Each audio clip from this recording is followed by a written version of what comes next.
अब म प्रतिनिधि सभा नियमावली 2079 को नियम 213 को उपनियम 1 बमोजिम विविध कारणले लगातार 10 वा सोभन्दा बढी बैठकमा अनुपस्थित निम्नलिखित मान्य सदस्यहरूको अनुपस्थितिको सूचनाहरू सोही नियमको उपनियम 4 बमोजिम सभाको स्वीकृतिको लागि प्रस्तुत गर्दछु। क्रम संख्या 1, मान्य सदस्यको नाम: मान्य सदस्य मनोरमा शेरचन, मिति 2081 10/2 देखि 2081 12/19 सम्म, बैठक संख्या 27, उपस्थित हुन नसक्नुको कारण थेरापी चलिरहेको।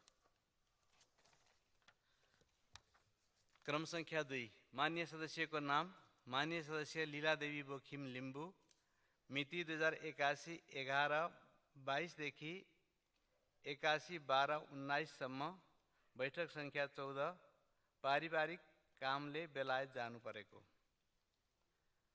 क्रम संख्या 3, मान्य सदस्य सरस्वती बजीमय, मिति 2081 11/28 देखि 2081 12/19 सम्म, बैठक संख्या 11, विशेष कारणले देश बाहिर रहने स्थिति रहेको।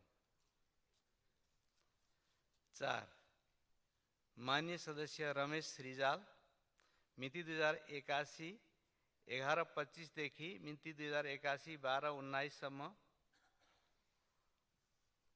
बैठक संख्या 12, कारण वैदेशिक भ्रमणमा। क्रम संख्या 5, माननीय दीपक बोहरा, मिति 2081 11/1 देखि मिति 2081 12/19 सम्म, बैठक संख्या 21। मान्य सदस्य शेरबहादुर देउवा, मिति 2081 11/22 देखि मिति 81 12/27 सम्म, बैठक संख्या 11, पार्टीको कार्यक्रममा व्यस्त रहनु परेकाले। क्रम संख्या 7, मान्य सदस्य गीता बस्नेत, मिति 2081 10/18 देखि 2081 12/19 सम्म, बैठक संख्या 27, स्वास्थ्य उपचारमा रहनुभएको। उल्लेखित अनुपस्थितिको सूचनाहरूलाई स्वीकृति जनाइदिनु हुन अनुरोध गर्दछु।